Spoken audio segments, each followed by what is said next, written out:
A mí ya me conocéis prácticamente todo y a Paco también, aunque ahora Eva va a presentar con un poquito más de detalle a Paco.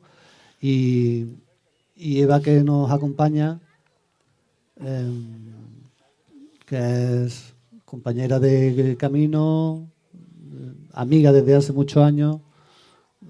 Hemos trabajado juntos y vamos a seguir trabajando juntos.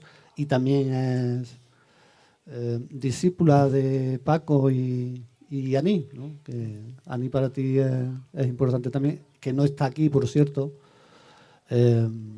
Aní es la prologuista del libro y la compañera de Paco, que ha estado disfrutando de Córdoba un par de días o tres, pero se ha tenido que ir porque tenía que trabajar este fin de semana.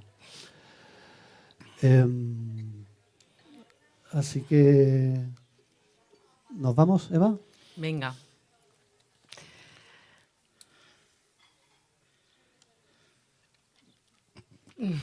Es que estoy un poco nerviosa porque yo nunca he presentado a nadie.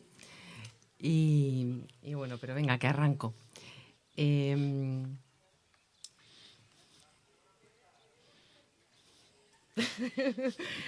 Estoy, ¿eh? Estoy.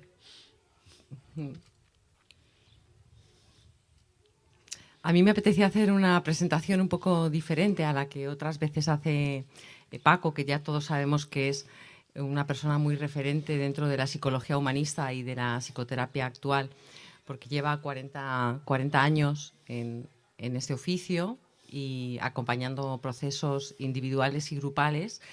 Y bueno, Él sabe muchísimo de grupo y es una persona a nivel de grupo que no es el motivo de la reunión de hoy, ¿no? Pero es de quien yo más he aprendido.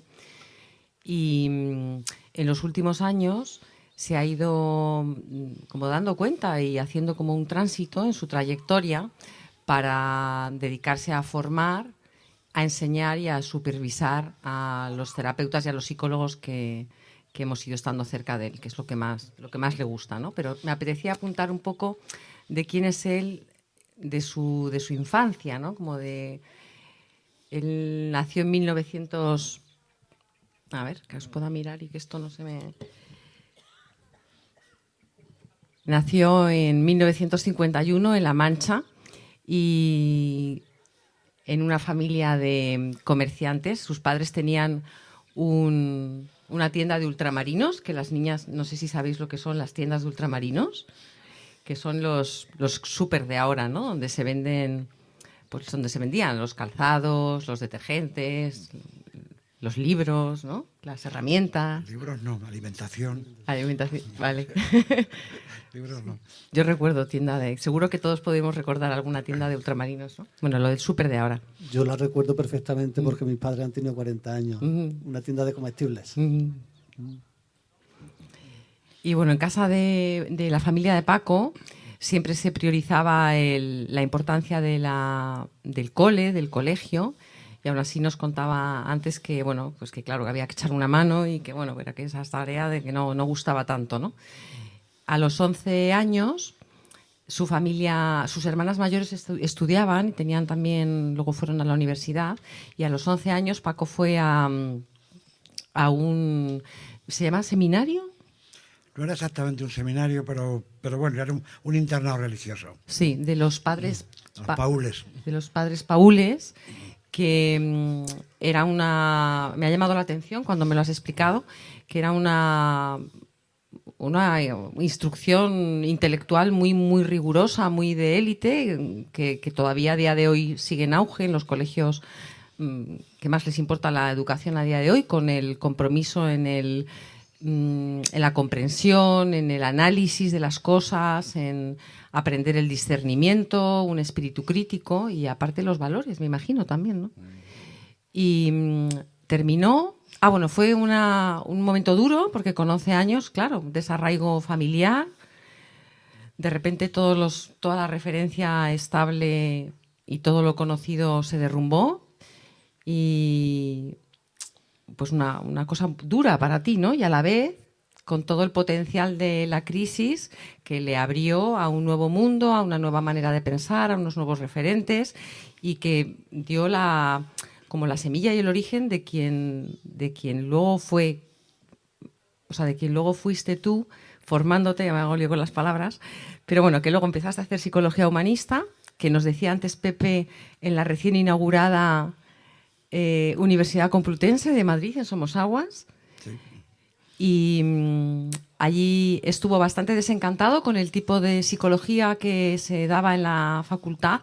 Era muy conductista, la parte humanista faltaba, hasta que apareció Ignacio Martín Pollo, que es una persona que yo siempre te he escuchado con muchísimo cariño hablar de él. No es una persona muy conocida y es quien a ti realmente te introdujo en el humanismo, que de repente vio otra manera de enfocar el tema humano y bueno, pues ya te empezaste a apasionar por ahí, a formarte luego con Claudio, que tiene una mezcla, Paco con Claudio Naranjo, que ha sido maestro mucho tiempo, pero también ha sido un poco hijo, porque él ha tenido viviendo en su casa 12 años y cuando venía aquí a España la casa de Claudio Naranjo era la de Paco y Aní y le tenían pues que comprar la ropa, cuidar y bueno, pues estas cosas, ¿no? Y a la vez la cosa del maestro.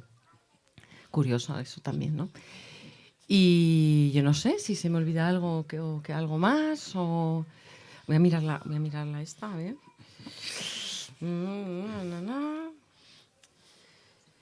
Bueno, yo creo que ya la presentación del libro, ¿no, Paco? Sí. Bueno, es el quinto, ¿verdad? Es el quinto libro. Sí, están aquí todas. El vacío fértil, la relación hurtada, círculo y centro y las cuatro caras del héroe. Yo cuando lo leí la primera vez tenía la sensación como que era una especie de autobiografía profesional o algo así. Un recorrido por los artículos, conferencias, entrevistas que ha hecho durante estos 40 años, ¿no? Para mí, cuando yo te leo, Paco, tengo la sensación siempre como que estás entre líneas, como que tienes una forma de escribir como muy sutil, y siempre que te leo tengo esta sensación, o sea, que no lo podía haber escrito otra persona o algo así me viene, ¿no? Como que estás tú ahí, ¿no? Es una forma de escribir sencilla y a la vez con muchísima profundidad, ¿no? Y una forma como artesanal también, ¿no? Que está la creatividad también en todos tus libros, y creo que este, no sé si nos lo contaba ayer, ¿no? Como que este quizás de paso a otro libro de autobiografía, como que te lo han pedido incluso, ¿no? Bueno, yo no sé si quieres empezar a hablarnos de él en general y después te vamos preguntando. Bueno,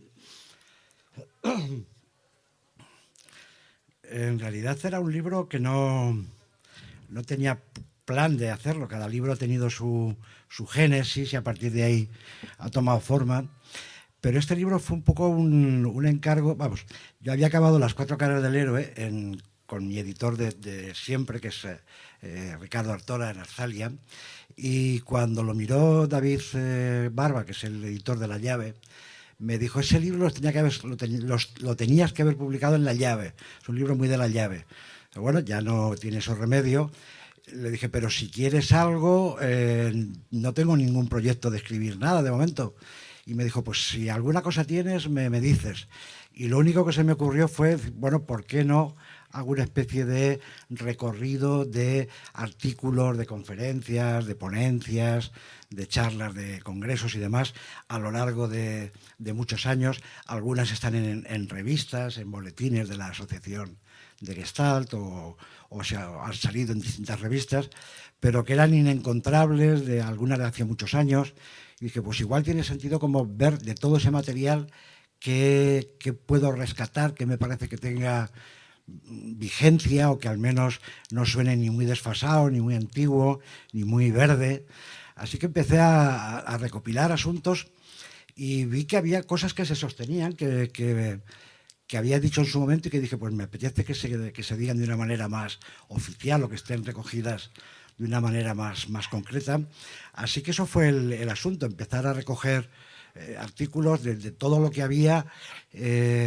Fui seleccionando los que me parecía que estaban mejor. También fue una especie como de sorpresa, de revisión de la vida, porque claro, había cosas que yo ahora esto lo diría de otra manera, o lo diría con otra fórmula, o aquí no sabía del todo de lo que estaba hablando, pero decidí dejar las cosas que elegí publicar, dejarlas como estaban, porque también eran un poco indicativas de cómo había sido el proceso de estos años. Así que lo quise luego completar con algunas otras cositas, con entrevistas y con cosas que hablaran un poco más de mi biografía, y por ahí salió el libro. Es decir, que ha sido una especie como de... un poco la sensación de este libro como que barre todo lo que hubiera podido quedar por ahí sin decir, en el sentido de que los dos grandes intereses profesionales míos han sido la terapia Gestalt y los grupos, y había un libro sobre cada uno de ellos. Así que, y luego Las 4 caras, que ha sido un taller muy emblemático de muchos años mío. Así que ya está todo dicho. En realidad con esto me despido, y la sensación es que no tengo nada más que decir. Lo suelto ahí, y es así como a partir de ahora, si algo viene nuevo, será desde no sé dónde, desde otro lado, pero con la sensación de que profesionalmente no tengo mucho más que decir. Y además corresponde que estoy en un proceso de ir soltando, de ir dejando el trabajo, de ir jubilándome. Así que ahora voy a decir, bueno, queda ahí resuelto, queda cerrado, lo sentía como una buena despedida. Y esa ha sido la gestación del libro. Salió muy fácil porque no había que escribirlo, era más bien una cosa de seleccionar y de filtrar, pero no había que, no tiene todo ese trabajo previo de cuando tienes que darle forma a algo que está en la cabeza, pero que todavía no está sobre el papel. Así que en ese sentido ha sido grato de hacer, ha sido fácil,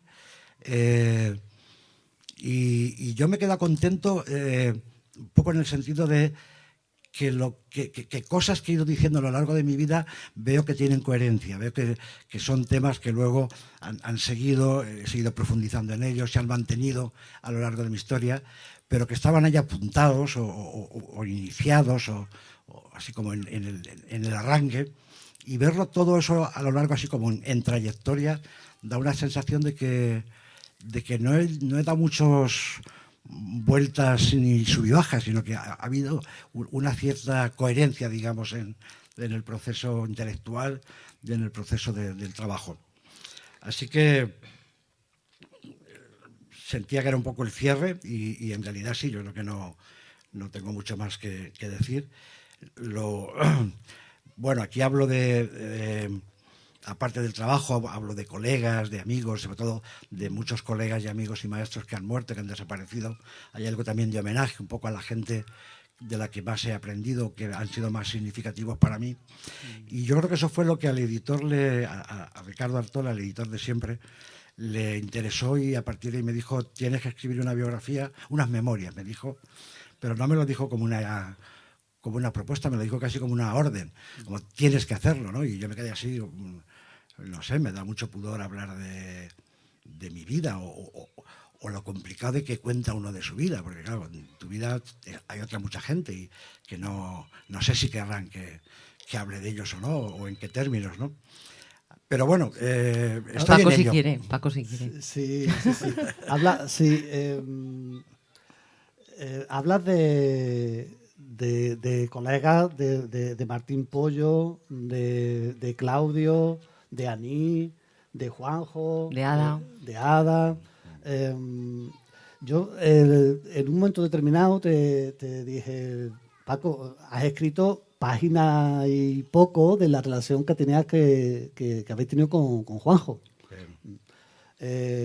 Juanjo Albert es un psiquiatra de Alicante, uno de los máximos referentes de la psicoterapia en España, yo me considero discípulo de Paco y de Claudio. Se me quedó corto esto.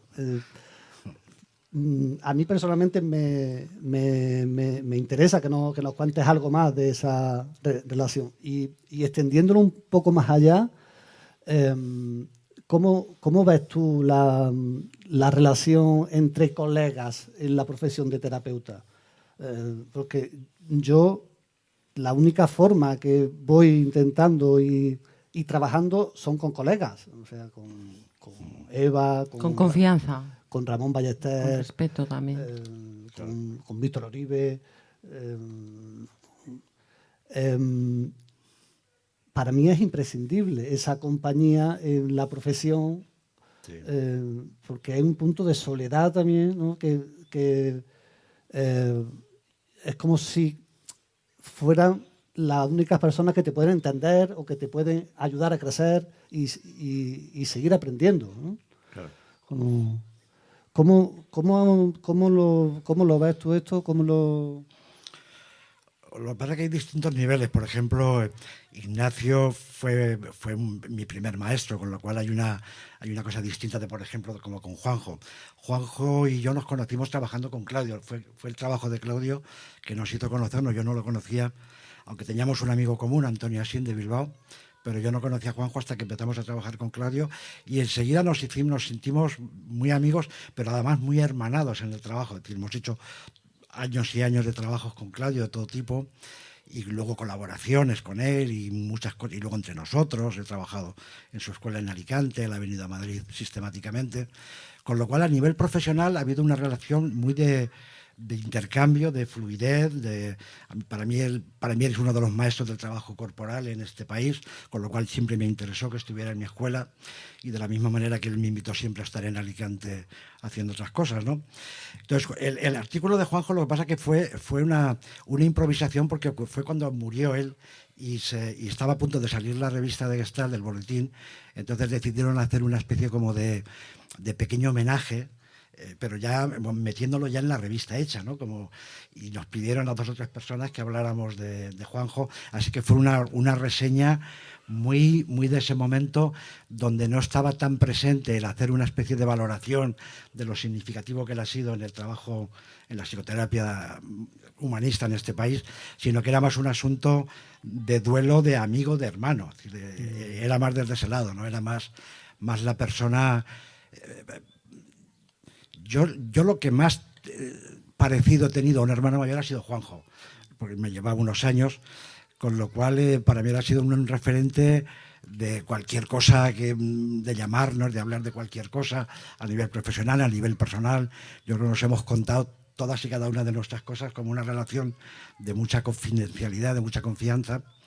Así que para mí ha sido siempre, además de lo profesional, era básicamente el Juanjo que tengo en el corazón es mi hermano mayor, ¿no? Así que ahí no hice mucho hincapié en todo su importancia a nivel profesional, pero así como sintetizando un poquito, yo creo que lo más importante de Juanjo es que fue uno de los padres de la antipsiquiatría en este país. Él estuvo primero en el hospital de Basurto, en Bilbao, y luego se vino a dirigir el hospital de Alicante, que era su ciudad, el psiquiátrico de Alicante, y ya empezó la cosa en Bilbao, pero sobre todo al llegar a Alicante hizo la antipsiquiatría que entonces estaba de moda, de Laing, de Cooper, de todo aquel movimiento antipsiquiátrico, que era básicamente cerrar los manicomios, sacar los locos a la calle, que era una consigna de aquel momento. Es decir, que hubiera tratamientos ambulatorios, que no se convirtieran los hospitales en especie como de cárceles para retirar de la circulación a gente que molesta, como suele ser la figura del loco. Así que en ese sentido se la jugó mucho y muy fuerte con el estamento académico y político del momento, y eso era muy de él. Es decir, cuando Juanjo decidía hacer algo, había una especie como de fuerza, como si se sintiera impelido por una cosa interna que tenía que hacerla y que tenía que ponerla en marcha, muy comprometido con todo lo que hizo. Pero como te digo, es que para mí es básicamente mi compadre, porque además su hijo, somos los padrinos anillos de su hijo Guillermo. Así que para mí era una relación muy desde que se ha muerto, siempre hay semanas que digo, tendría que llamar a mi compadre pero claro, ya no está, ¿no? Esa es la falta que tengo más de él, ¿no?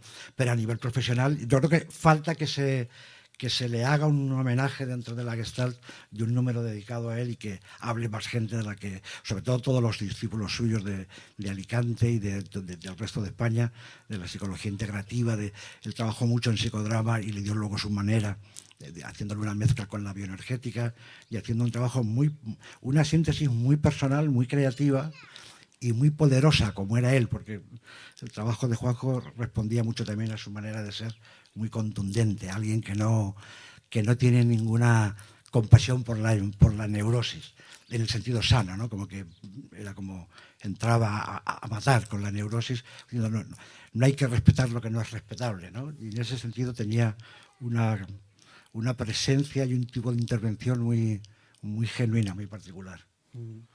Pero bueno, ese artículo del libro está un poco recogido, como digo, una cosa muy de urgencia, un poco como para dar noticia de que acaba de desaparecer y que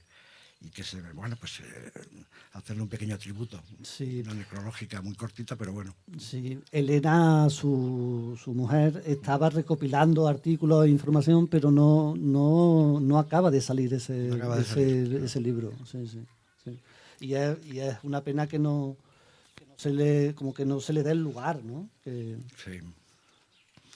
Bueno, también es verdad que, a ver, cuando se estableció la psicología humanista en España, había tres bloques básicamente. Estaban los rogerianos, que eran básicamente el entorno de los jesuitas de la calle Hortaleza de Madrid, estaban los gestaltistas y estaban los bioenergetistas, que básicamente el primero que empezó en este país fue Luis Pelayo en Madrid. Entonces había un bloque de los bioenergetistas, del trabajo corporal muy diferente de lo que era el trabajo más emocional, de tipo gestáltico o el trabajo rogeriano. Y durante mucho tiempo cada cuadrilla hizo sus asociaciones, sus congresos, su asunto y tal. Y es verdad que el asunto de la bioenergética o del trabajo corporal no acabó de arrancar como una estructura unitaria, sino que cada uno fue haciendo lo suyo, pero no eran muy de asociarse o no tanto, con lo cual desapareció la asociación de bioenergetistas, desapareció casi todas las asociaciones de trabajo corporal, y Juanjo, la parte que le quedaba, digamos, más cercana, más afín, por contexto, por los que estábamos, por la hermandad que había entre nosotros, era la Gestalt. Así que de alguna manera él se incluyó porque él era un gestaltista sin saberlo, digamos, que no era su manera no era su filosofía de trabajo, pero sí era su manera de actitud y de presencia. Así que él se vino a la Gestalt, digamos, pero como una familia adoptiva, algo así, ¿no? Sí. Yo conocí la bioenergética con Luis Pelayo, que lo llevamos al Caminante, Sí, a Málaga. Claro. Y la bioenergética, cuando la conocí con Juanjo, no tenía nada que ver. Nada que ver. Nada que ver. Nada que ver, sí. Tienen el mismo nombre y son cosas totalmente diferentes. Claro. Pero fue por eso, porque Juanjo hizo su propia síntesis con el psicodrama de Chan, con todo el trabajo también de Claudio. Hizo una cosa muy particular, muy suya. Y claro, la bioenergética loweniana que hacía Pelayo, que era la clásica, pues iba por otro lado. Claro. Sí. Muy bien. Dale, Eva. Venga, seguimos. Nos apetecía que hablases también de cómo ha sido en tu trayectoria el tránsito o la exploración entre la polaridad de mesiánico, que tiene que ver que todos tenemos un mesiánico dentro, ¿no? Es como el que nos creemos que somos capaces de hacer cambios inmensos, el que estamos llenos de ilusión, el que creemos que podemos hacer algo bueno con el mundo, con nuestros hijos o con nuestras parejas, ¿no? Y luego la parte más escéptica, que tiene que ver con el estar decepcionado, con el estar enfadado, con el estar crítico, con el estar descreído. Y como nos hablabas ayer de el punto de lucidez. Claro, yo creo que, cualquier persona que se mete en un proyecto para el que tenga vocación y que signifique hacer algo en el mundo, tiene algo de empeño juvenil. Es como que todos los movimientos, digamos, adolescentes a nivel intelectual tienen ese arranque de querer cambiar el mundo, de querer desarrollar algo nuevo, de querer contrastar o cuestionar lo establecido, las instituciones, lo que se lleva, lo que está en boga. Así que hay una parte, digamos, en todos los procesos novedosos que tiene que ver con esa necesidad de romper lo establecido y decir, aquí estoy yo y traigo algo. Para hacer eso, y cuando empezamos en la psicología humanista, ese era lo que nos movía, porque la psicología en este país estaba completamente copada por los conductistas a nivel práctico y en la facultad, y un poco por los psicoanalistas, pero no había nada entre medias, con lo cual los humanistas éramos como esos chicos simpáticos que hacen grupos donde la gente grita y llora y hacen cosas raras, pero como si fuera así una especie de laborterapia, una cosa así, como si no fuera muy seria, ¿no? Así que hubo que pelearse desde ahí esa parte, y yo creo que para arrancar con todo eso hace falta un lado un poco mesiánico, es decir, sentir que uno tiene la solución para arreglar el mundo, lo que le pasa a todo adolescente que siente que quiere cambiar el mundo y hacerle su vida una obra de arte. Si no se tiene eso en la adolescencia, es una desgracia como otra cualquiera. Pero si eso se mantiene toda la vida, es otra desgracia como otra cualquiera, porque acaba uno en un fanatismo, en una cosa muy autoritaria. Los movimientos carismáticos, cuando se perpetúan, se convierten en movimientos muy autoritarios, ¿no? Y en un no poder ver la decepción y la frustración como parte de la vida, ¿no? Y de la totalidad. Claro, entonces la decepción es buena porque yo creo que equilibra esa parte que sobra de lo mesiánico. Y esa sensación de que uno puede salvar el mundo y cambiar la realidad. Está muy bien que la realidad te frene, te rompa un poco los cuernos, te caigas de la altura en la que te habías puesto o te des con los límites reales de la realidad, y eso hace que la cosa se equilibre. Pero claro, hay mucha gente que lo que pasa es del mesianismo al escepticismo, como esto no se puede, este mundo no tiene arreglo, esto es una mierda, así que me lo monto por libre. Que fue algo que se le ha criticado mucho a la psicología humanista, como si al principio hubiera estado muy unida a los movimientos del cambio social y después, ante la dificultad de eso, hubiera hecho una especie de recular que fuera como, si no puedo cambiar el mundo, lo que voy a hacer es intentar cambiarme yo. Dedicarme yo a mirar dentro, a ver lo que me pasa, a ver cuáles son mis fijaciones, mis asuntos inamovibles, mis heridas, mis daños, porque en el mundo no tiene arreglo o yo no lo puedo hacer, pero sí que puedo hacer el cambio interior.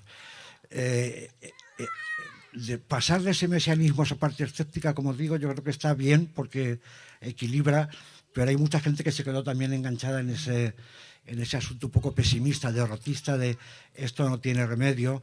Fueron sueños juveniles, como cuando uno le va mal en el amor y piensa que el amor es una equivocación, un error, que es un engaño y que no tiene sentido. Bueno, que una relación no funcione no quiere decir que no haya la posibilidad de que uno aprenda y se prepare para la siguiente y te lleve a otro lugar, ¿no?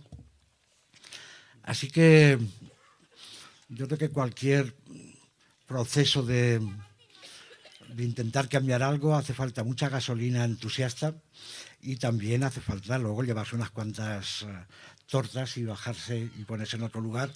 Y entre medias va quedando la sensación de que se puede lo que se puede y no se puede lo que no se puede, pero en todo ese proceso interno hay algo que madura dentro de uno.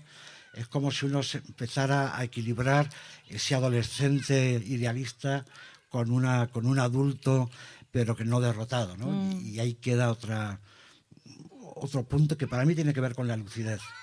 Es decir, como de bajarte de ciertos sueños, pero también de salvarte de ciertas como decepciones, ¿no? Quedarse en ese otro punto.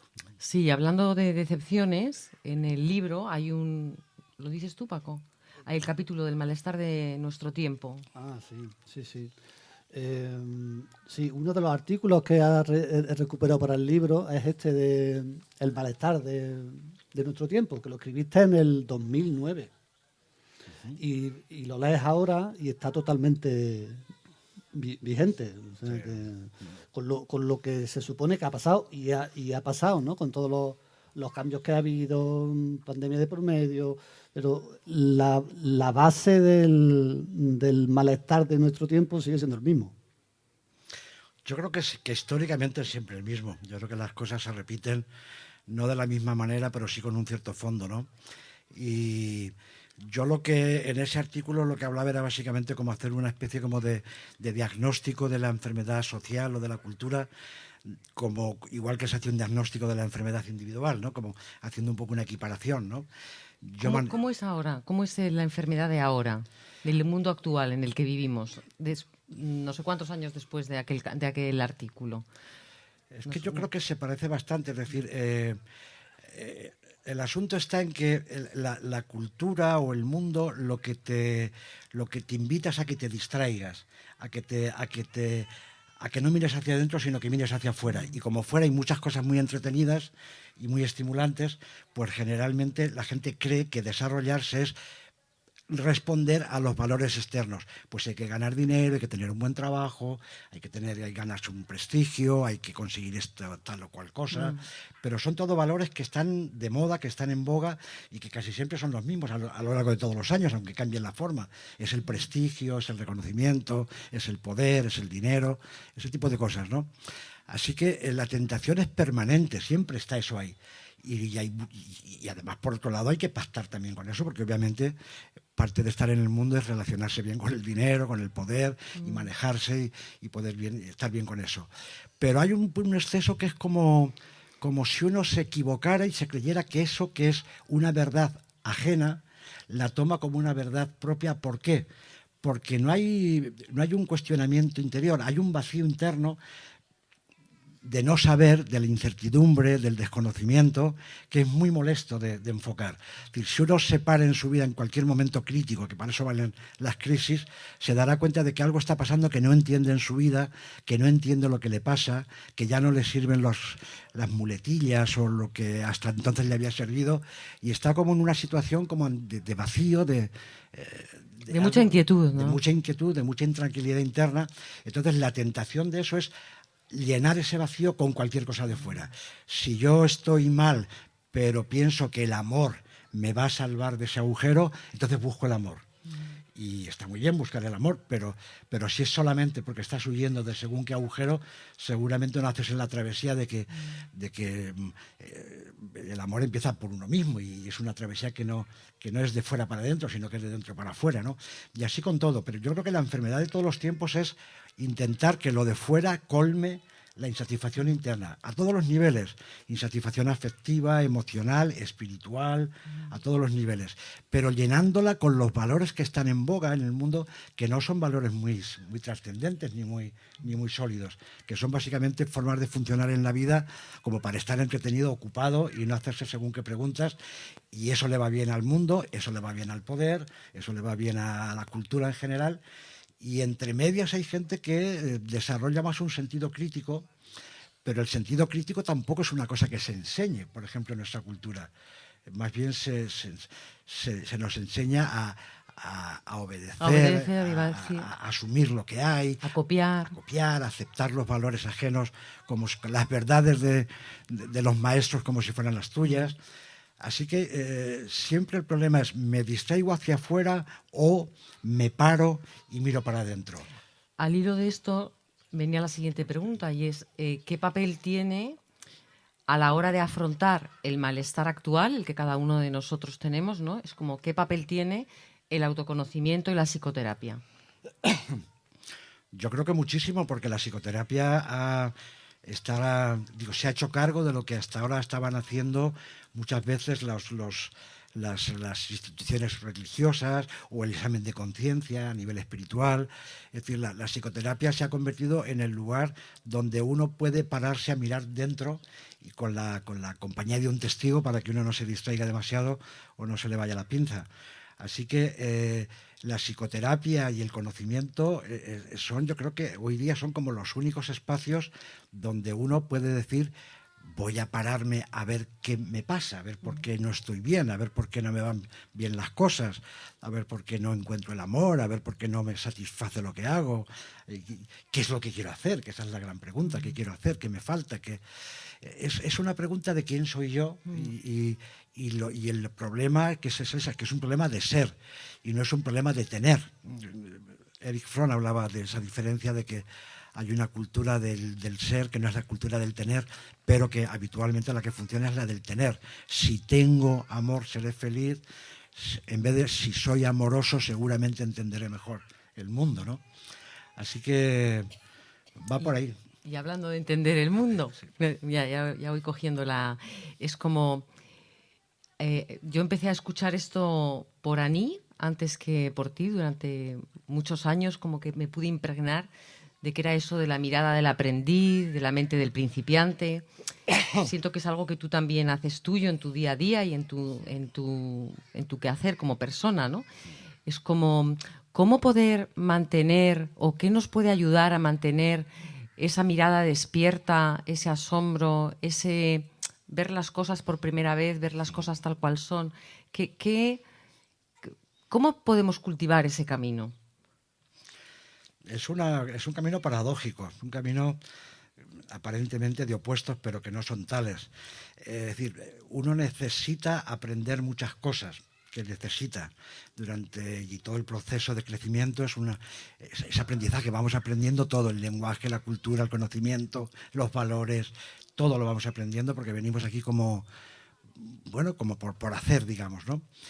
Y luego, cuando uno siente que ya aprendió lo suficiente, viene un proceso que es el de desaprender, porque casi siempre el proceso de la madurez es ir cuestionando aquello que diste por válido. La vida tiene sentido si la vives con amor, pues eso puede haber sido un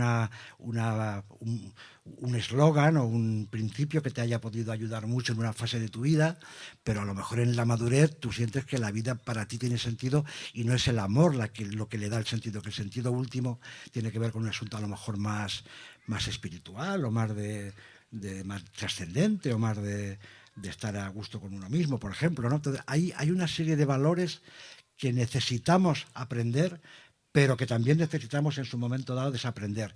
Y ese camino de vuelta, ese camino como de bajada, digamos, después de haber subido, es un camino que te lleva un poco a quedarte otra vez un poco como en blanco. Y es muy bueno y muy necesario. Es como poder recuperar esa mentalidad de aprendiz permanentemente, es lo que más ayuda a poder hacer este camino de desaprendizaje y de estar disponible para nuevas cosas que te trae la vida. Así que yo creo que el proceso es algo así como, durante mucho tiempo uno dice, ya lo sé, ya lo sé, ya lo sé.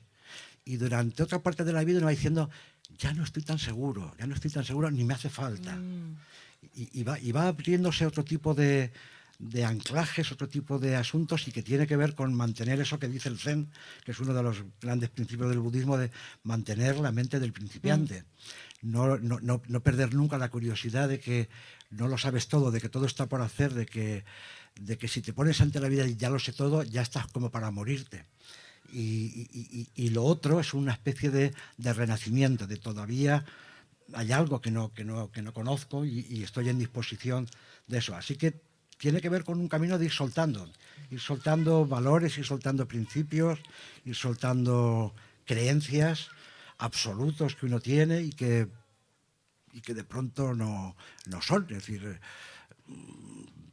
hay mucha gente, por ejemplo, yo no he hecho mucha terapia con gente mayor, pero con los pocos que he tenido, el proceso casi siempre era, estoy decepcionado porque como si la vida me hubiera engañado. Yo pensé que lo importante era la familia se ha ido al carajo y yo ahora estoy sin nada. Y era como decepcionados de que la vida les haya desinflado los globos que habían. Y el proceso terapéutico era algo así como, bueno, se desinfló eso que aprendiste en el proceso, mientras eso se desinfló, y en qué te deja ahora en este momento. Y de pronto, mucha de esta gente con la que yo, que ya te digo no son muchos, de gente de una cierta edad, de partir de los 60 o así, era como la sensación de una especie de renacimiento, de que había la posibilidad de volver a replantearse la vida con una mente desprejuiciada, con algo de lo que tienen los niños, algo de la ingenuidad, de lo naif, esa sensación de no dar todo por hecho y por sabido. Con lo cual, los niños miran las cosas, aunque las conozcan, las miran siempre con una curiosidad que es muy, muy contagiosa. Y cuando un niño está metido en eso, en su propio juego, es como que el mundo se ha parado. Es que no existe más que su propia curiosidad, está embebido en lo que está haciendo. Y recuperar eso con la edad es una especie de... es un rejuvenecimiento psicológico, es como cambiarte la sangre, renovarte por dentro, ¿no? Así que es un proceso, yo creo que bien interesante, porque si no, uno acaba siempre esclerotizándose. Yo creo que la vida tiende a fijar las cosas. No, tendemos nosotros a fijar las cosas. La vida no es fija, la vida es cambiante. Si algo sabemos es que todo cambia, todo es imprevisto, todo se le puede dar la vuelta mañana a cualquier cosa. Pero no queremos que eso ocurra, queremos que las sensaciones que vamos a sujetarlo para que no se mueva, no se caiga. Y lo otro es, ¿y si no sujeto? ¿Y si dejo que se caiga? ¿Y si yo me caigo? ¿Y si igual no me rompo la cabeza? Igual reboto y paso a otra cosa, ¿no? Pero eso supone una cierta confianza en que la vida está por encima de ti, algo así. Mientras que la otra actitud es, ya he hecho la vida, ya la he manejado, ya la he cosificado, ya la he convertido en un objeto que yo manejo, ya tengo las cosas claras, tengo los parámetros montados, tengo los vínculos y el trabajo y las ganancias y los afectos colocados y ya nada puede pasar. Y no es verdad, yo creo que cuando uno está en esa posición está empezando ya a morirse, ¿no? Solo escucharte me entra un aburrimiento. Aparte de que es aburrido. Madre mía, por favor, qué horror. Pero es que el otro es muy es muy intranquilizador también, así que depende de lo arriesgado que sea cada uno o la confianza que tenga en que la vida tenga más posibilidades de las que uno en principio calculó. Decías también, te escuché en la otra presentación, no sé si fue la de Madrid, y que te lo hemos escuchado estos días también, que para ti es importante ya entrar más en el no hacer, lo has dicho al principio de la presentación, de dejar de hacer cosas, que te sientes, que hablas y parece que ya que te retiras, ¿no? ¿Y cómo es esto del no hacer para ti ahora? ¿Qué importancia tiene el no hacer en la salud mental humana, en la de todos y en la tuya? En el libro también, ¿no, Paco? ¿Cómo era esto? Recuérdame, lo de había un capítulo que era pararse, la paciencia. ¿Cómo? Sí, Hablabas de esto, ¿no? Pero como claro. parte importante de la autorregulación. Y es como Tiene por que, una claro. parte, o sea, la pregunta es como por una parte respecto a la salud mental y emocional y por otra parte, ¿cómo es eso en ti ahora? ¿Cómo es esto de tu no hacer? ¿Cómo lo vives? Claro, es que casi siempre un proceso de crecimiento, un proceso terapéutico, es una especie de gimnasia que uno tiene que hacer contra sí mismo. Pues tengo que pelearme con mis tendencias a no ver, a distraerme, a ser flojo, a ser demasiado indulgente conmigo. Es decir, como si el trabajo terapéutico fuera voy a pelearme contra mí, voy a hacer una guerra santa contra el ego. Y es verdad que es importante esa primera parte del proceso, que es una guerra contra uno mismo, porque tenemos una programación muy desde la familia, desde la cultura, desde los principios, y desde ahí pues uno tiene que pelearse con eso, cuestionarlo y demás, ¿no? Pero también llega un momento en que si uno se está toda la vida peleando consigo mismo, es otra manera de neurosis igual que de la que partimos. Siempre la neurosis partimos siempre de una falta de amor. No hemos sido suficientemente queridos, o aunque nos hayan querido nuestros padres lo que han podido, y los pobres casi siempre han hecho lo mejor que han podido, pero tampoco ellos fueron muy queridos, con lo cual todos arrastramos una especie de déficit de corazón, de déficit de amor que vamos trasladando de generación en generación. Así que uno tiene que pelearse con eso y tiene que en fin, cambiarlo. Pero si toda la vida te estás peleando, como digo, es como si volvieras siempre a estar en discusión contigo mismo, como si no acabaras de hacerte amigo. Y yo creo que el asunto está en que, a ver, no sabemos lo que nos va a pasar o la vida que vamos a tener o cuánto tiempo viviremos, pero lo que está claro es que el tiempo que vivamos no sabemos con quién estaremos al lado, pero con nosotros mismos vamos a estar siempre. Es decir, el único compañero perpetuo que vamos a tener mientras estemos vivos eres tú mismo. Vas a estar contigo toda la vida. Si estás toda la vida contigo peleándote, estás toda la vida en guerra por dentro y con una sensación de que esto no tiene remedio, ¿no? Así que ¿por qué no empezar a amigarse? ¿Por qué no empezar a decir, y si te dejas en paz? ¿Y si te dejas un poquito más? ¿Y si aceptas que también que eres como eres y que lo que se puede cambiar ya se cambió y esto no se puede cambiar o no tiene remedio, o en cualquier caso no importa tanto? Con lo cual se va desarrollando una cosa que tiene que ver más con el no hacer y tiene que ver más con dejarse en paz y tiene que ver más con estar a gusto consigo, que yo creo que es una de las cosas más difíciles del mundo. Estar a gusto, tranquilo consigo mismo, y desde luego cuando eso se da, que suele ser un fruto de la madurez, cuando se da es muy, muy gozoso.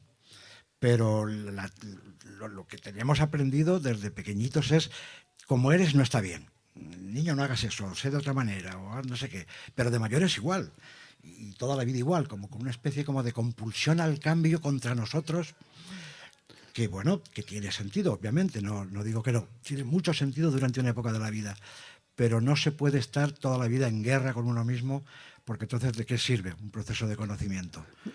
Es como para que estés más tranquilo contigo y con los demás y en el mundo, ¿no? Sí, No extrapolar esa guerra permanentemente. sí, tienes otro artículo que es del autocuidado. Claro. Sí, pero ¿por qué es tan difícil, Paco? ¿Por qué es tan difícil el autorreconocimiento?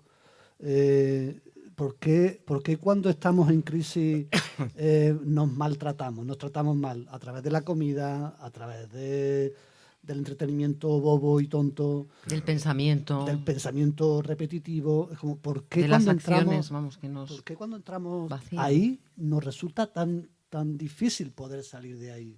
Y eso es una programación muy sutil y muy temprana que tenemos.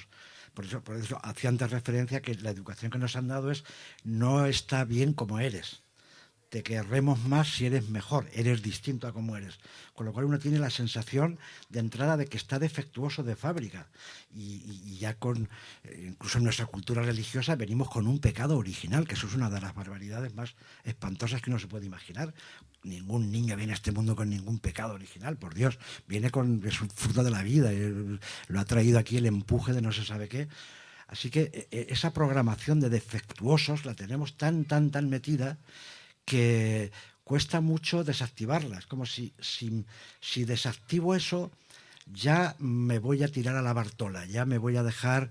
es como si dejo de hacer gimnasia me voy a poner fofo. Algo así, ¿no? Como si voy a perder esa disciplina interna del mejoramiento. Pero eso también es cuestionable y peligroso, ¿no? Pero es que está muy metido, es una programación, y la tenemos desde ahí, que pasa por todos los lados, pasa por el cuerpo, pasa por la cabeza, eso que en Gestalt llamamos el perro de arriba o el juez interno.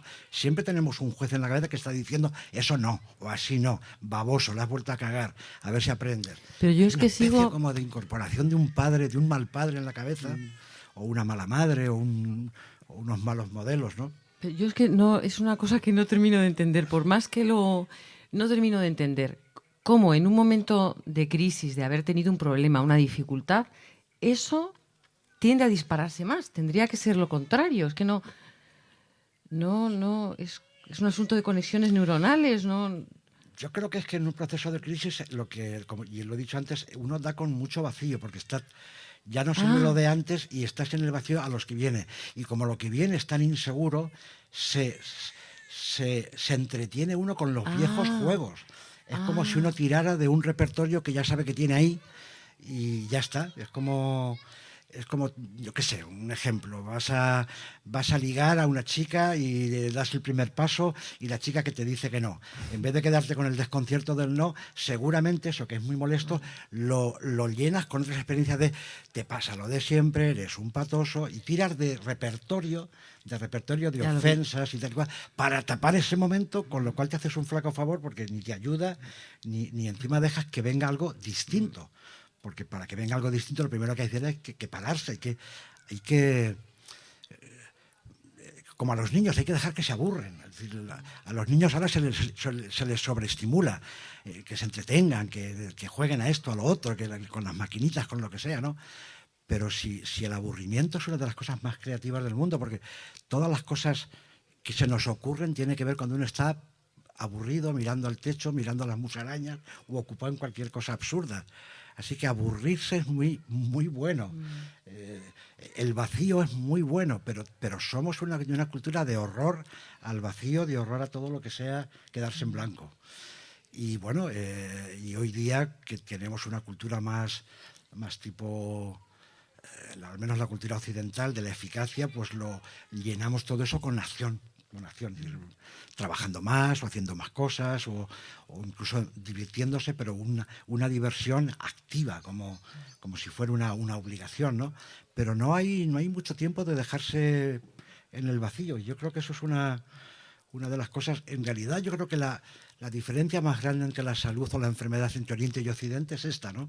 Como en Oriente, al menos todas las tradiciones del budismo, están tan familiarizadas con el vacío, con la nada, con el no hacer, con el estar quieto, con parar el pensamiento, como que eso es una situación de iluminación, es una sensación de gracia interna. Y sin embargo en Occidente es como eso es perder el tiempo, eso te lleva a cualquier sitio, pero no bueno, y lo que hay que hacer es esforzarse, actuar, y no tenemos esa cultura de aceptación del vacío, que a mí me parece una de las cosas más importantes, y que la terapia ayuda, porque la terapia te pone muy frente a la pared en blanco, te deja ante un espejo que dice: aquí estoy y no sé qué hacer, y lo siguiente es: y no pasa nada, y puedo estar conmigo en este punto, no hace falta que me persiga, que me fustigue o que me quiera cambiar de piel, ¿no? Que esto tiene que ver con lo que hemos estado hablando también de la importancia del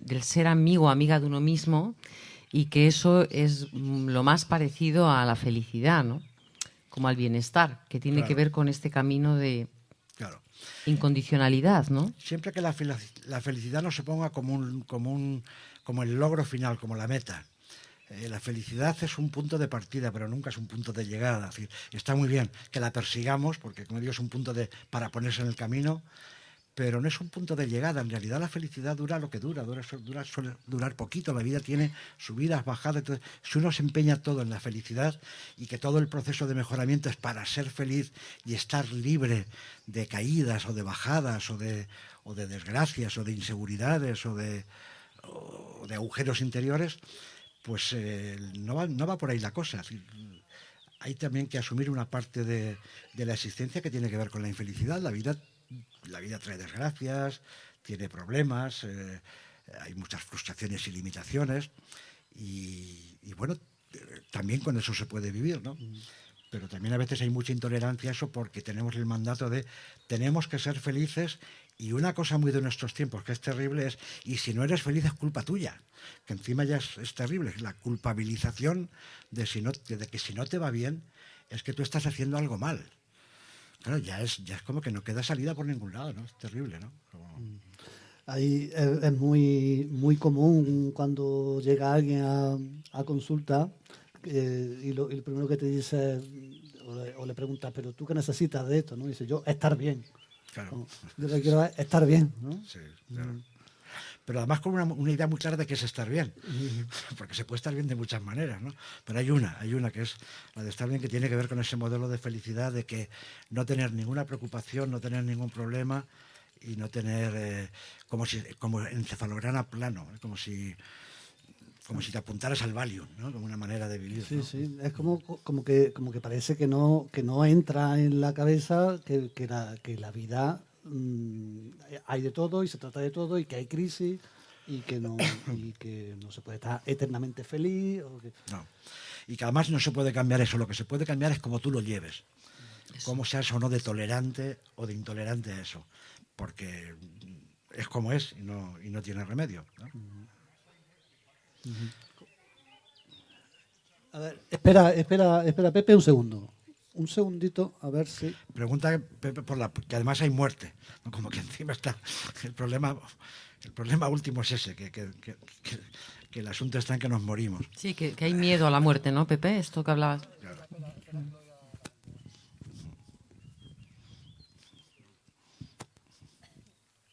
¿Hablo? Sí. No, bueno, que estaba escuchándote y efectivamente yo creo que a veces, y quizá ahora sobre todo, a ver, más allá de lo que, bueno, tú lo dices en el libro y en otros sitios, de tomar la autorregulación organísmica como una cierta actitud espiritual o transpersonal dentro de la Gestalt, a mí me parece que es verdad que se ha desmontado el uso de la muerte, que sí, yo creo que es la base de todos los miedos, y los miedos parece que es la base también del ego y de todo el montaje que tenemos aquí para aprovechar la vida y entregarnos a ella con cierta seguridad, o por lo menos no bloqueados o paralizados por el miedo a la muerte. Ahí es verdad que a su manera, pues es con esa manipulación, pero las religiones tradicionales han hecho pues un uso muy de poder, ¿no? de esa situación. Yo os salvo de la muerte a cambio de darme poder. Y la Gestalt, yo creo que es verdad que hemos retomado de alguna manera, y Claudio incluso con ejercicios de mil maneras, la muerte para potenciar la actitud en la vida, que yo creo que es la utilidad. Pero hay un momento en que la muerte acaba con la vida. Hay un momento, y no siempre en el momento adecuado, cuando la vida ha fructificado, cuando... Sí. Entonces, tú decías antes, hay que renunciar a creencias. Estoy de acuerdo, tantas creencias que efectivamente han sido, pues eso, el opio del pueblo, ¿no? Como se decía, tanta creencia al servicio de instituciones de poder y, bueno, y todo el daño que hemos visto que ha hecho en la historia. Pero a ver, lo digo, pero te lo pongo en ti, que para eso estás ahí. ¿Cuál es tu creencia? ¿Cómo es tras la muerte? ¿Tienes alguna creencia transpersonal o a la Gestalt potencia alguna creencia transpersonal en el sentido este que decías de ir hacia adentro, de ir a la fuente, de sentir este formar parte de todo? pero de cara al consuelo, de cara a que la muerte cuando llega es irrebatible, ¿no? ¿Hay alguna forma de consuelo que, digamos, que no solo sea el reintegrar el concepto y la experiencia de muerte para vitalizar la vida, para darle más sentido? No sé si me estoy explicando. Lo que es verdad es que la muerte es incomprensible y absurda y es una cosa que repele a la cabeza humana y al corazón humano. Es decir, es algo insoportable como tal. ¿Qué sentido tiene todo el esfuerzo, todo lo que nos pasa en la vida para que luego te vayas a no se sabe dónde, ¿no? Entonces, hay gente que desde ahí piensa que a donde se va es a un sitio mejor, y está bien, y hay creencias en el otro lado, que es un lugar de felicidad o de bienestar, o incluso un infierno, es decir, también hay como un lugar de castigo. Pero la verdad es que no sabemos lo que hay. Uno puede desde ahí imaginarse lo que quiera o comulgar con cualquier enfoque religioso que te habla de una cosa o de otra. A mí me parece que el tema de la muerte no tiene remedio, que es algo precisamente, como es algo inevitable, que lo único que cabe en la vida es darse cuenta de que uno está también muriendo permanentemente a muchas cosas, y que no pensemos en la muerte solo como el día en que dejas de respirar y te entierran, ¿no? Pero en nuestra experiencia, a poquito que mires, estamos siempre muriendo, matando algo dentro de nosotros o algo que se cae para que algo nazca. Y hay muchos momentos de crisis, sobre todo la adolescencia, la primera juventud, el paso a la madurez, la jubilación. Hay experiencias de la vida muy de paso que son realmente contactos con la muerte. La sensación de esto ya no sirve, esto ya se muere, esto ya se cae solo. Y si se cae solo es como si yo desapareciera, ¿no? Así que el familiarizarse con las muertes, las pequeñas muertes, digamos, de la vida de cada uno, en el proceso de la vida, yo creo que es la única cosa que ayuda desde ahí a poderle, no sé si perder el miedo, porque si te da miedo a la muerte, pues también a mucha gente le da miedo a la vida, no sé qué es peor, ¿no? Pero algo así como, por lo menos, aceptar de que no es una experiencia tan desconocida, que la tenemos muy, muy, muy integrada, mucho más de lo que creemos. Y que luego pienses lo que hay allí más atrás. Yo, desde luego, no creo que haya un Dios papá bueno para premiarnos o papá malo para castigarnos. Me parece que Dios, si existe, no se debe ocupar de esas tonterías. Así que supongo que no sé lo que habrá, pero lo que sí que parece claro es que la conciencia es sutil y no desaparece. Así que es posible que lo que desaparezca sea la materia y la conciencia esté por ahí, no sabemos dónde, o se reintegre a la naturaleza o algo, porque es verdad que la conciencia no es como el pescado, no se deteriora a los 3 días, así que eso... Pero no lo sé lo que hay, pero tampoco me importa mucho, es decir, como decía Lucrecio, uno de los grandes pensadores latinos, que decía, si no sabemos de la oscuridad de la que venimos, ¿por qué nos preocupa tanto la oscuridad a la que vamos a ir?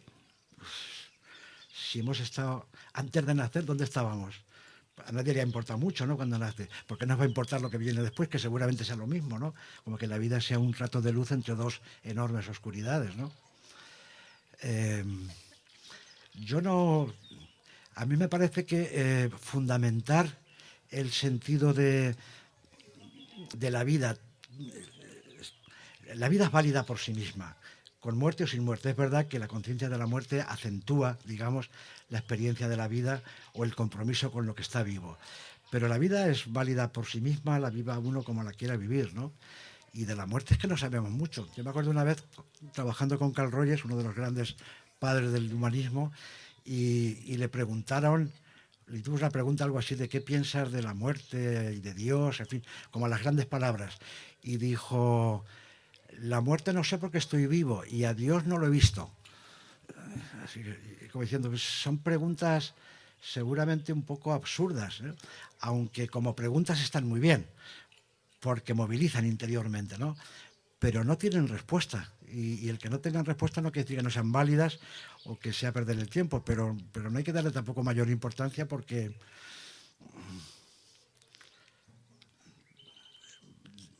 pensar que si uno tiene creencias y la muerte le da un sentido trascendente, eso va a ser mejor para su vida. si lo tienes y es mejor para tu vida, bendito sea Dios. Qué bueno que uno tenga. A veces dan envidia a la gente que es muy creyente porque tienen esa claridad en la fe y en la trascendencia, que dices que qué suerte, ¿no? Es decir, me imagino que un ateo no lo tiene tan claro y lo puede vivir incluso con más angustia, ¿no? Pero en realidad a mí no me preocupa especialmente. Yo creo que lo peor es el deterioro, la salud, la enfermedad. Yo creo que eso es terrible, y es terrible la pérdida de la gente que quieres. Pero eso es una experiencia de la vida, no es una experiencia de la muerte, y en cualquier caso, como digo, como decía al principio, te entrena a las pérdidas poquito a poco en la vida, con lo cual es de suponer que si la vida es piadosa, cuando te llegue la muerte estarás un poquito preparado para poder eso encarar con una cierta elegancia, deportividad. Yo me acuerdo, el otro día había a Gonzalo Suárez, un cineasta al que yo aprecio mucho, y le recordé lo que me gustaba el final de una película suya que se llama Don Juan en los infiernos, y la última escena, cuando se está muriendo Don Juan y su criado le dice: ¿y qué vas a hacer cuando llegue la muerte? Y dice él: espero que sea una mujer. Como, bueno, tiraré de mis dotes seductoras como para hacerme también con eso, ¿no? Pues eso, que tomártelo de una manera como que te estimule, o que te deje en paz, o que te deje tranquilo, pero no tiene solución al asunto, ¿eh? Yo creo que no. Cualquier creencia, si te sirve, está bien, pero tampoco hay que tomárselas muy en serio, ¿eh? Porque en realidad no sabemos mucho, o no sabemos nada realmente, ¿eh? No sé si queréis hacer alguna pregunta más.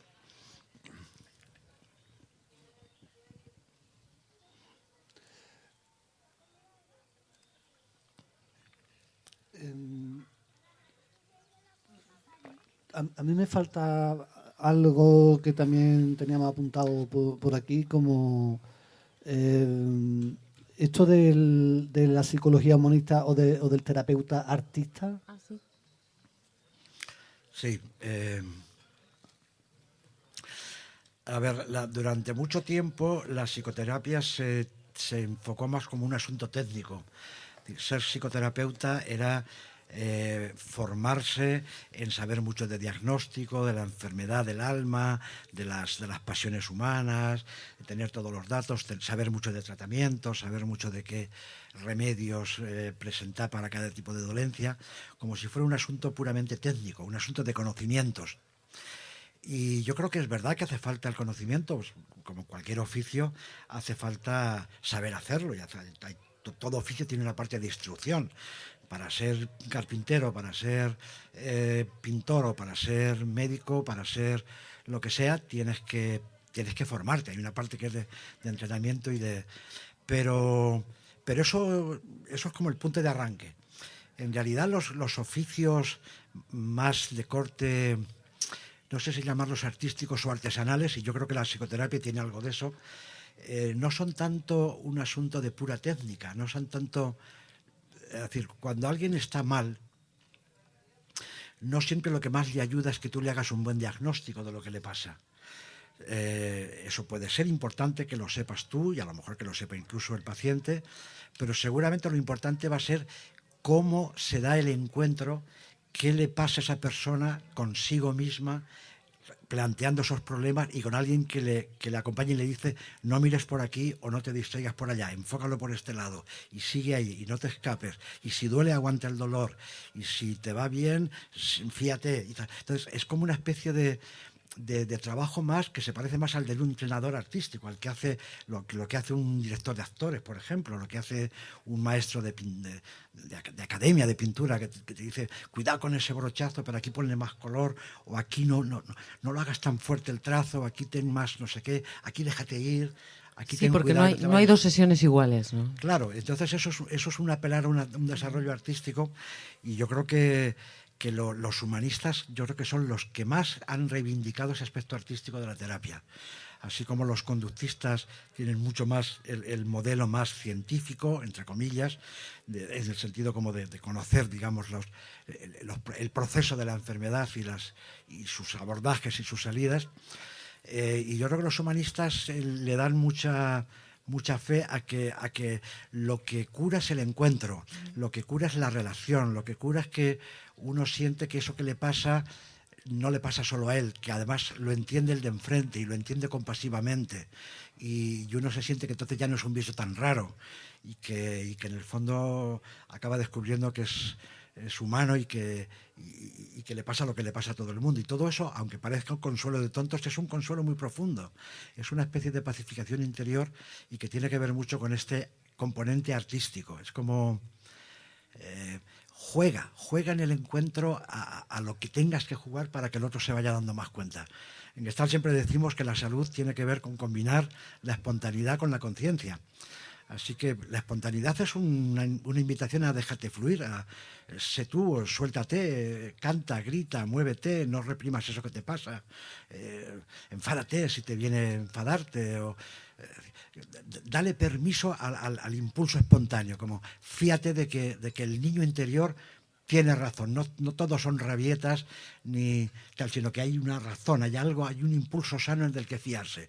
Y luego ponle conciencia a eso, y luego mira a ver si eso que te está pasando, qué te dice de ti, cómo habla de tu vida, qué sentido tiene y para qué te sirve o para qué te dificulta. Así que la combinación de todas estas cosas básicamente es un asunto artístico, es una especie como de equilibrio entre cosas que nunca sabes la proporción exacta, pero que se parece mucho a la alquimia. Pero hay mucha gente que está muy en contra de ese criterio artístico de la terapia. Es como si eso le quitara seriedad o profundidad o no sé, cuando el arte y la ciencia no están en oposición.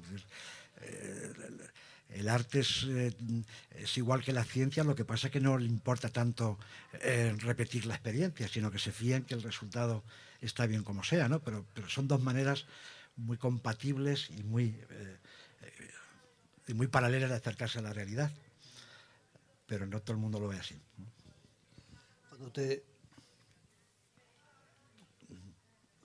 Un segundo, sí. Cuando te escuchaba me venía el asunto este de la responsabilidad de la Gestalt, en el sentido de que muchos vienen a consulta para que les ayudes, para que los saques, para que... Sí.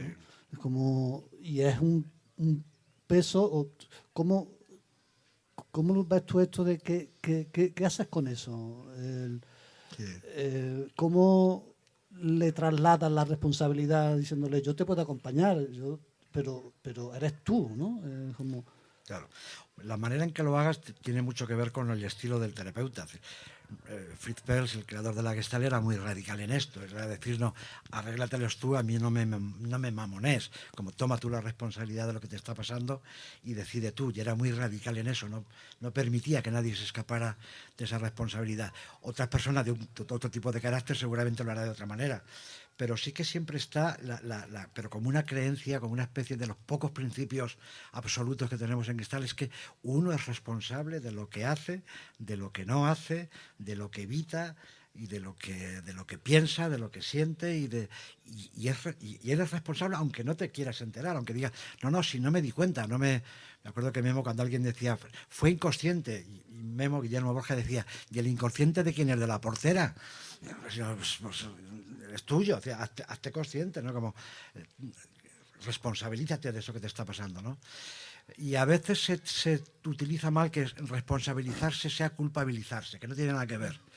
No es responsabilízate, es como, bueno, asume lo que eso es tuyo, pero no culpabilizándote de ay, qué malo soy porque me pasa esto, me tengo que hacer cargo de lo malo que soy. Bueno, eres malo y eres bueno y en cada momento verás lo que te sale, si lo bueno o lo malo, pero hazte responsable de eso que está pasando, porque es la única manera de que tú estés detrás de tus palabras, tú estés contigo.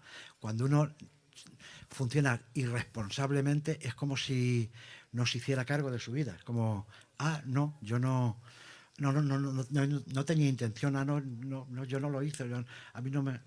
No, es decir, es como pasar de niño a adulto, es como el niño es el rey de la irresponsabilidad. El niño pues está lo que está, se responsabiliza solamente de sus juegos y de lo que le interesa, pero le cuesta hacerse cargo de sí, porque además eso exige una maduración del cerebro que no ocurre hasta después de los 15 años, para empezar, ¿no?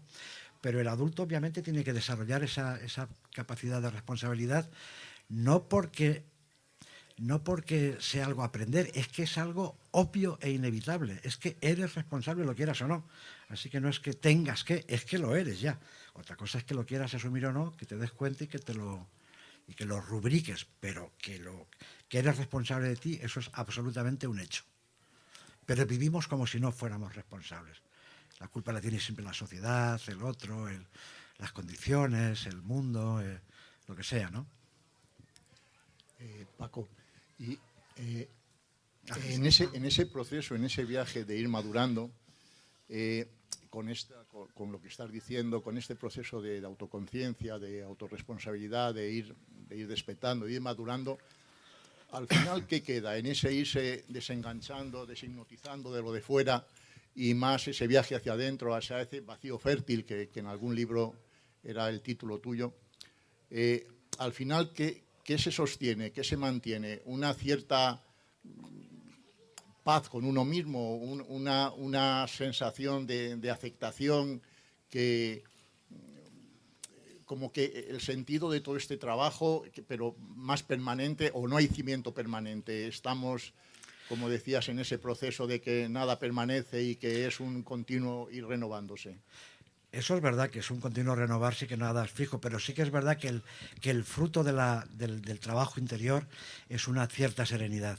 Antes lo nombré como hacerse amigo de uno mismo, pero podemos llamarlo serenidad o paz interior o como quieras, ¿no? Hay una cierta sensación de que uno se lleva mejor consigo, que no está tan en berrinche con el mundo, ni consigo, ni con los demás, ¿no? Hay una cierta serenidad, un tomarse las cosas de una manera con más distancia interior, con más deportividad, a veces más en broma incluso, a veces esa posición un poco humorística ante la vida es el fruto de un gran desarrollo interior. No es que uno sea un irresponsable cómico, sino que realmente en eso hay un cierto reírse de uno mismo que es muy sano, que es muy maduro y muy adulto. Pero sí, yo creo que quizá la palabra que mejor lo define sería una cierta serenidad, un estar más tranquilo consigo y con el mundo.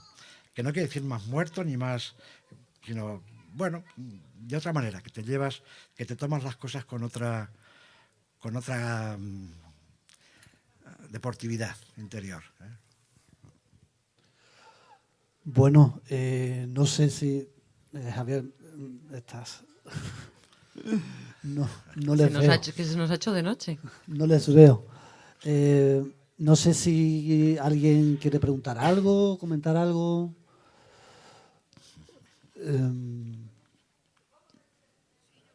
¿Sí? Buenas. Sí, vale. Bueno, sobre todo gracias por aparecer por aquí, ¿no? Para mí está siendo una imagen muy emotiva, ¿no? Que estés aquí en esta casa y sobre todo ahí también flanqueado por Paco y por Eva, ¿no? Es como está siendo muy emotivo para mí. Quería preguntarte, tengo dos preguntas, luego ya la que dé tiempo o la que quieras, como muy concretas, porque hay una parte que no tengo tan localizada de ti, que es la de las 4 caras del héroe, que bueno, esto que no lo hagas más, es como una pequeña espinita ahí que se me queda. Y otra con relación a lo del padre, ¿no? Que también es una cosa que me toca mucho, ¿no? Entonces, como muy abiertas, ¿no? Como tengo mucha curiosidad qué te llevó a sintetizar, supongo que es como, porque sé muy poco sobre lo de las 4 caras del héroe, ¿no? Un poco, si me podrías hablar de cómo fue ese proceso de destilado, supongo, de tu trabajo hasta llegar a eso. Y luego tampoco lo he leído, pero en fin, cómo es algo que me toca en concreto, ¿no? Eso de esa relación hurtada con el padre, con lo masculino, con la autoridad, con esa herida tan sutil y parece que poco evidente que tenemos los hombres con el patriarcado, lo masculino, lo paterno, y que tan profunda es también, ¿no? Gracias. Empiezo por la segunda, porque escribir lo del padre, el libro del padre, fue precisamente porque se habla poco del padre. Mira que se habla de la madre, y en el mundo de la psicoterapia la madre es un referente inevitable, absoluto, y por donde lo tomes, ¿no? Y por ahí se ha trabajado mucho y se ha enfocado mucho, se ha escrito mucho, se ha reflexionado mucho sobre la madre biológica, la madre interna, el proceso de maternaje, todo lo que eso significa, ¿no? Pero del padre, tanto del padre interno como del externo, se ha hablado menos, en buena parte porque en nuestra cultura el padre ha estado mucho más alejado de la crianza y ha tenido una labor más bien de ser el proveedor de la familia a costa de estar fuera de la familia. Es decir, que para la mayoría para según qué generaciones, porque eso ha cambiado mucho, pero seguramente la gente que tiene más de 60 años, la figura del padre es la de un desconocido, porque es la persona que está fuera y que llega a casa cansado y harto y irritado, y hay que mejor no molestarle, pero es un poco un desconocido. Así que escribir sobre eso fue para mí como decir, bueno, voy a reflexionar más sobre la figura del padre, y sobre todo a través de la literatura, porque en la literatura, vamos, en la producción, digamos, terapéutica, no se habla tanto de aunque también, claro, se ha tratado, cualquier autor serio tiene que hablar del padre de alguna manera, ¿no? Pero en la literatura, los creadores, los novelistas, los poetas, los artistas han hablado mucho más de la figura del padre como esencia, como sustancia, como algo, como un referente que está fuera pero que está dentro, y cómo ha sido para cada uno desde ahí librárselas con eso, desde la carta al padre de Kafka, que inaugura toda una manera de una introspección interna, pero con referencia a esa figura que es una figura desconocida, peligrosa, temible a veces, o inexistente, ¿no? Así que fue una necesidad de hablar de lo que se ha hablado menos, y recuperarlo a través de los autores, de los novelistas, de los poetas que lo han tocado de una manera, porque yo creo que los artistas escriben las cosas con una profundidad que a veces no tienen los teóricos y los psicoterapeutas, ¿no? Y por eso fue, en realidad, el proceso con el libro era también, o venía a cerrar, digamos, todo un proceso relacional con mi propio padre.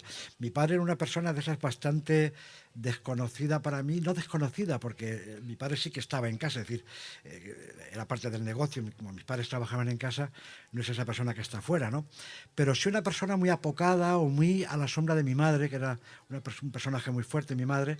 Entonces es como si él se hubiera quedado un poquito detrás y se hubiera acomodado en exceso, digamos, a la cultura de mi madre y del entorno y del negocio y de la vida de mi madre. Así que para mí fue desde ahí alguien como que tardé mucho en darle el valor que tenía, porque toda la parte de la sensibilidad que yo tengo me viene de él. Era una persona muy sensible, muy artista en cierto sentido. Él venía más de una tradición de familia de agricultores, tenía muy buen contacto con la tierra, y todas esas cosas de mi padre fui descubriendo con el tiempo que eran las que en realidad más me habían ayudado a nivel emocional, como si los papeles estuvieran un poco cambiados. De suyo, cuando yo estuve en el internado, las cartas más hermosas me las escribía mi padre, donde me hablaba, me preguntaba cómo estaba, y sabía que le interesaba cómo estaba, pero no por lo exterior, sino por lo interior, ¿no? Y siempre me decía, y si no estás bien y no quieres, te vas y voy a buscarte. O sea, que siempre lo sentí de una manera muy cercana, y para mí era como rescatarlo y dignificarlo también, escribiendo un poco sobre la figura del padre. Estaba en paz con él, yo me peleé mucho con mi padre a nivel político, en la época más de... Mi padre es muy de derechas y yo era muy rojo en según qué épocas, así que nos llevábamos muy mal en ese lado, pero incluso eso fue decayendo con el tiempo, no fue lo importante, y yo estaba bastante reconciliado con mi padre, y teníamos al final una relación muy buena, muy buena. Yo cuando mi padre murió yo me quedé muy, muy en paz, porque nos habíamos hecho muy buenos amigos al final de su vida, y yo le había podido expresar todo el cariño y toda la valoración que más bien me peleé con él o no le reconocí durante muchos años.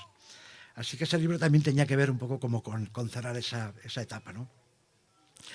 Y el otro, lo de las 4 caras, lo escribí un poco en la medida en que dejé de hacer el taller. El taller de entrada fue una especie como de legado que yo recibí de Michel Cazef, un gestaltista belga que acabando un grupo una vez que lo traje, que lo invité a trabajar en Madrid, y al final del grupo en un papel en la pared me puso los 4 oficios mitológicos y tal y cual, y me cortó el papel y me lo dio, y no me dijo ni una palabra, pero me lo dio, y yo lo doblé y sentí que me estaba dando un legado que no entendía, que era implícito, pero que lo recibí con mucho respeto. Y luego después, con el tiempo, lo fui como empezando a reflexionar sobre eso. Michel también escribió un poquito más sobre el tema de los oficios mitológicos y lo que significaban y toda esa combinación con los 4 elementos. Así que por ahí fui como abriendo más al asunto, y sobre todo me sirvió mucho para darle forma a todo el trabajo simbólico. Yo tengo mucha fe por el trabajo simbólico. Creo que hay cosas que se resuelven a un cierto nivel, que no pasa por la cabeza, o incluso a veces no pasa ni por la conciencia explícita, sino que ocurren a otro nivel simbólico, y ese es el mundo de los artistas también. Los artistas no hacen terapia, pero simbolizan, digamos, su problemática a través de la obra. Así que el poder trabajar lo simbólico con la metáfora de los 4 elementos, con la metáfora de los 4 oficios mitológicos, con la metáfora de los 4 componentes de lo que somos cabeza, pero también somos corazón, somos cuerpo y somos espíritu. Entonces, combinar esas carambolas de 4 cosas, 4 elementos, 4 oficios, 4 aspectos internos, todo ese tipo de cosas me pareció muy sugerente a la hora de ir desarrollando desde ahí una manera de trabajar. Así que durante muchos años fui dándole forma a ese taller en forma de trabajo creativo, en un formato de grupo residencial, por lo menos de 4 días, porque necesita un cierto tiempo para llevarse a cabo. No se puede hacer en un fin de semana solo, ¿no? Así que lo fui afinando con el tiempo, y sobre todo lo que a mí me fue pasando, todo mi proceso de aprendizaje, de maduración, de terapia, todo lo que yo fui aprendiendo de Claudio, todo lo que yo fui aprendiendo de mucha gente, acababa ahí, acababa como fijándose, era como si fuera el receptáculo que contuviera todo aquello que yo estuviera haciendo. Así que para mí fue una especie de guía interna, a la vez que se convirtió en una herramienta de trabajo externo. Y lo estuve haciendo durante muchísimos años, y lo hacía bastantes veces al año, hasta que sentí que estaba empezando a hacerlo de una forma mecánica. Y me pareció que eso era el peor servicio que le podía hacer a una herramienta tan buena y que tanto me había ayudado y enseñado. Así que sentí que estaba llegando al tope, de que ya tenía que dejar de hacerlo y tenía que pasárselo a alguien que lo pudiera hacer con una actitud más, eso que hablábamos antes, con mente más de aprendiz, con una mente un poco más ingenua, más naif, en el sentido más sano de la palabra, ¿no? Y el elegido fue Amos Vázquez, porque fue un alumno de la formación en Gestalt, que cuando lo hizo en su día, para él fue un antes y un después. Fue algo que le movió mucho, y que durante mucho tiempo estuvo trabajando y escribiendo sobre eso, y me tenía al tanto de cómo estaba siendo la destilación de ese trabajo, aunque yo nunca fui su terapeuta, pero me tenía al tanto de cómo estaba siendo su proceso terapéutico desde esa herramienta. Así que durante casi 6 o 7 años estuvo a mi lado haciéndolo. Yo lo hacía unas 5, a veces 6 veces al año, con lo cual lo aprendió muy a fondo, mucho tiempo a mi lado, y sentí que además lo hacía muy propio, lo entendía muy profundamente. Así que cuando decidí soltarlo, sentía que estaba más que preparado él para hacerlo, y que ya necesitaba él darle su propia fórmula, porque las cosas tiene que hacerlas cada uno a su manera. Yo lo había hecho a la mía y eso me había ayudado a mí, pero la manera en que la haga él, partiendo de los mismos elementos y de la misma referencia, pero poniéndole su sello. Y la verdad es que él lo está haciendo en muchos lugares, en muchas escuelas, y gente que lo hizo conmigo y que luego ha estado de ayudante haciéndolo con Amos, siempre me han dicho que tiene la misma cualidad de fondo, como que cambia la manera, la fórmula, la forma externa, digamos, pero que el meollo, y yo lo siento así, como alguien que lo entendió profundamente y que así que sentí que lo dejaba en muy buenas manos, y para mí ha sido muy liberador que que ese trabajo no se convirtiera, como estaba ya siendo para mí en ese momento, algo rutinario, algo un poco mecánico, algo que funcionaba muy bien y que ya sabía yo cómo ponerlo en marcha para que funcionara solo, ¿no? Pero yo ya me quedaba un poco así como de observador, de asistente, de supervisor de un proceso que ya no me tocaba tanto. Bueno, pues como todas las cosas que empiezan y que tienen un final y que te llevan a otro lado, ¿no? Así que por eso lo dejé y no he tenido un duelo ha sido de esas cosas que uno deja con muy poco duelo, al contrario, con mucha satisfacción, con la sensación de liberación y de que está en buenas manos y que no me daba pena, porque más bien lo contrario, estaba un poco cansado de hacerlo, ha sido más liberador que otra cosa. Bueno. Por eso lo escribí el libro, ya que no lo hago, por lo menos que quede recogido en el libro. Eso sí, el libro tiene que ver con dejar de hacerlo. Era como dejarlo como documento que estuviera ahí. Esa fue la motivación principal. Muy bien. No sé, Eva o Paco, si algo más. No, para mí está bien, gracias. Y un gusto escucharte, Paco, como siempre. Bueno, me alegro. No veo nada, pero sí. Antes estabais muy atentos, supongo que seguís atentos.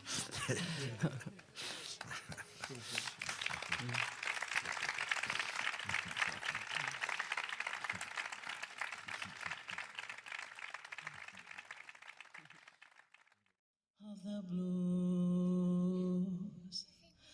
until you've loved a love you've had to lose.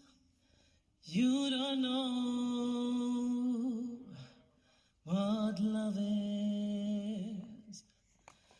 You don't know how lips hurt until you've kissed and had to pay the cost. Until you flipped your heart and you have lost. You don't know what love is.